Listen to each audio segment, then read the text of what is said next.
Allahu Allahu Allahu Allah Allahu Allahu Allah. Assalamualaikum warahmatullahi wabarakatuh.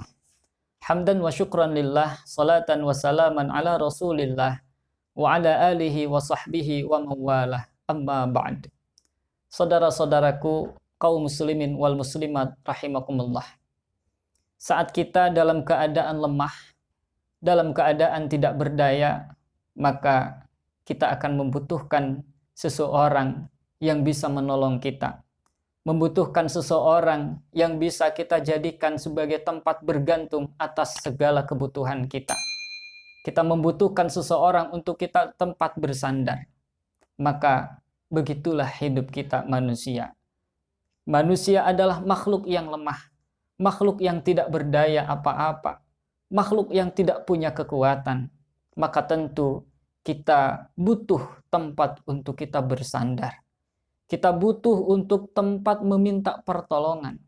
Kita butuh tempat untuk kita menggantungkan segala urusan kehidupan kita.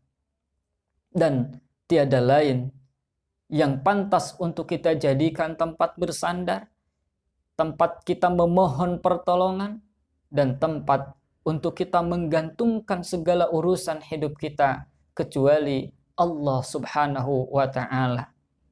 Maka disinilah pentingnya kita menumbuhkan sikap tawakal, yaitu kita menggantungkan hidup hanya kepada Allah Subhanahu wa Ta'ala. Saudaraku yang dirahmati Allah Subhanahu wa Ta'ala, tawakal merupakan bagian dari ajaran Islam yang sangat penting. Karenanya tawakal sangat ditekankan oleh Allah di dalam Al-Quran. Bahkan sampai-sampai Allah menyebutkan kata tawakal ini di dalam Al-Quran tidak kurang dari 30 kali yang tersebar dari berbagai ayat dan surah. Tawakal merupakan salah satu yang dapat membedakan antara orang-orang yang beriman dan orang yang tidak beriman. Saudaraku yang dirahmati Allah Subhanahu wa Ta'ala, menurut Imam Ahmad bin Hanbal atau yang dikenal dengan Imam Hambali, bahwa tawakal merupakan perbuatan hati.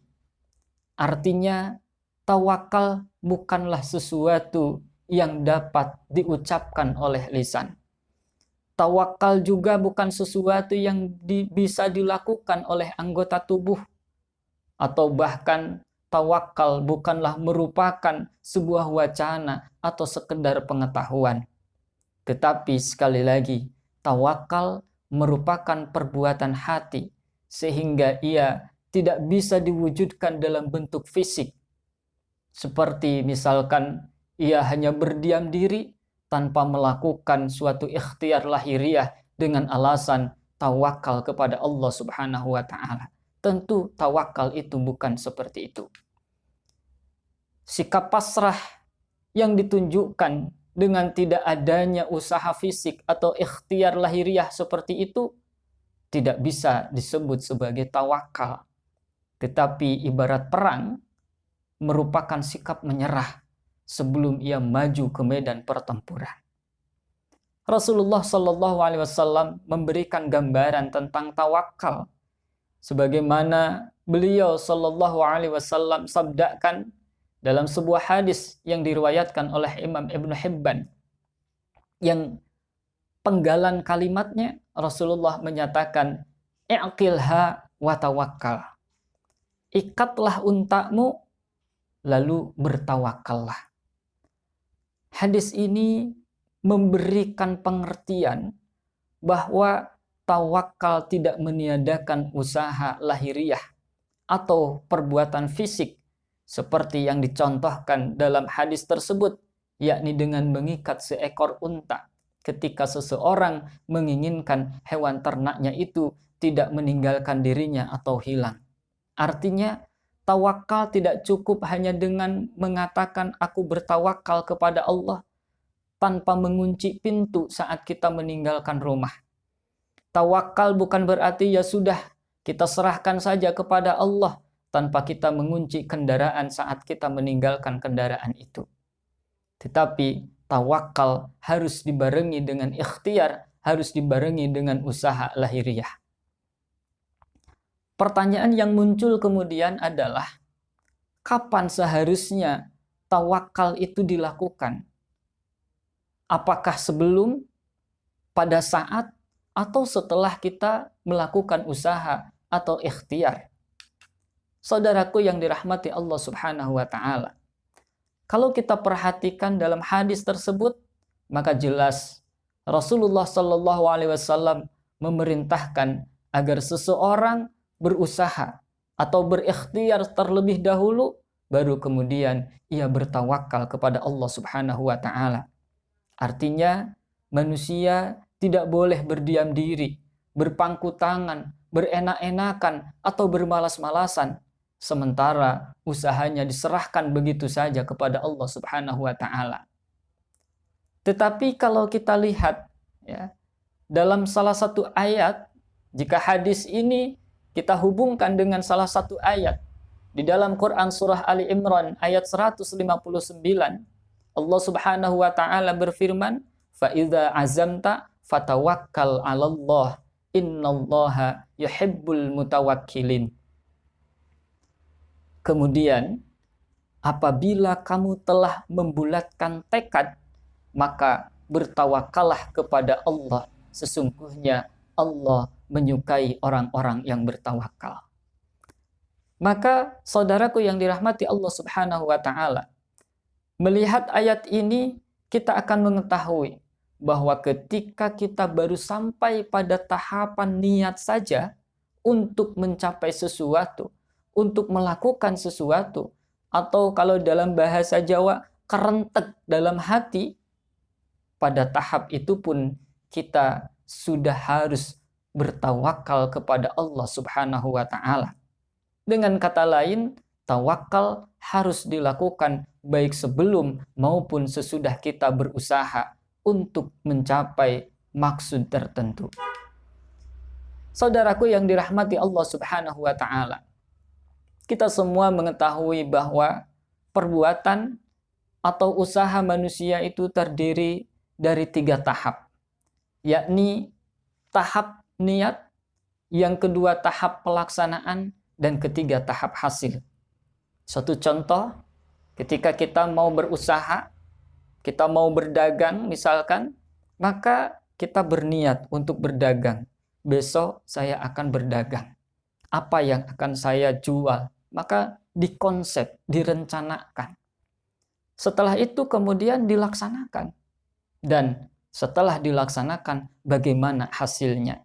Itulah 3 tahap usaha manusia. Nah, berdasar pada surah Ali Imran ayat 159 dan hadis Rasulullah Sallallahu Alaihi Wasallam yang tadi, maka tawakal harus kita lakukan pada akhir setiap tahap. Artinya kita harus bertawakal kepada Allah dalam keseluruhan tahap usaha atau ikhtiar kita. Maksudnya adalah bahwa ketika kita baru menyelesaikan tahap niat, maka segeralah setelah itu kita harus bertawakal kepada Allah Subhanahu wa Ta'ala. Setelah kita membuat satu perencanaan, satu konsep yang akan kita lakukan, maka bertawakallah kepada Allah. Kenapa kita harus bertawakal kepada Allah meskipun baru niat? Karena tidak ada yang bisa menjamin kita bisa melaksanakan apa yang sudah kita niatkan, kecuali atas karunia dari Allah Subhanahu wa Ta'ala. Begitupun kemudian, ya, ketika kita telah menyelesaikan tahap pelaksanaan, kita sudah melaksanakan apa yang kita niatkan, kita sudah melaksanakan apa yang kita rencanakan, maka segeralah setelah itu pun kita bertawakal kepada Allah Subhanahu wa Ta'ala dan kemudian memasrahkan usaha atau ikhtiar yang sudah kita lakukan kepada Allah Subhanahu wa Ta'ala yang Maha Kuasa atas segala sesuatu.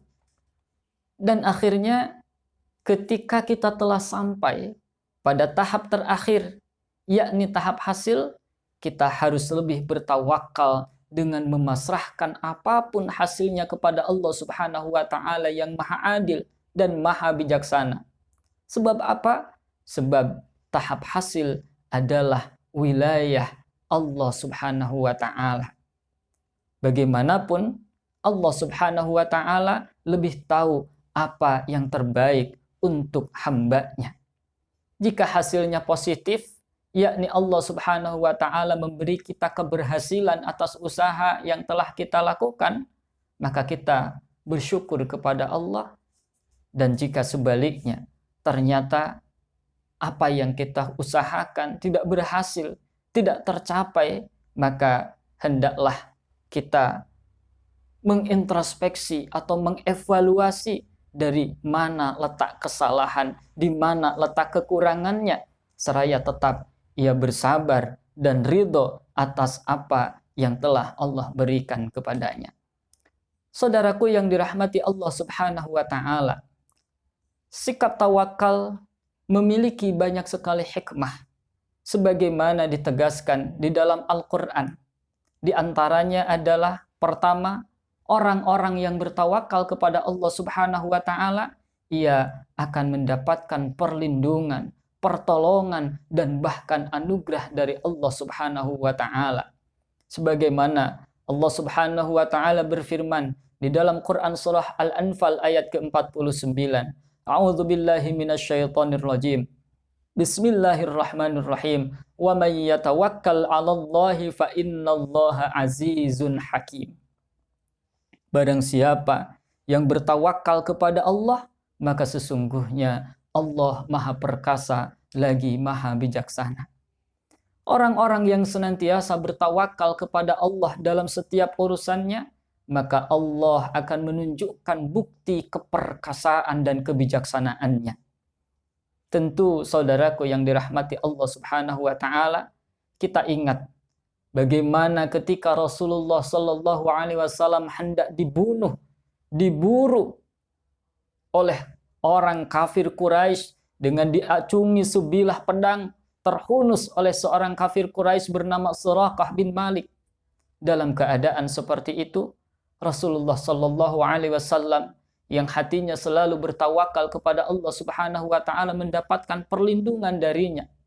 Secara mendadak, bumi yang ada di depan Suraqah yang sedang memacu kudanya dengan kencang retak dan menelan kaki kudanya hingga Suraqah dan kudanya tak berdaya.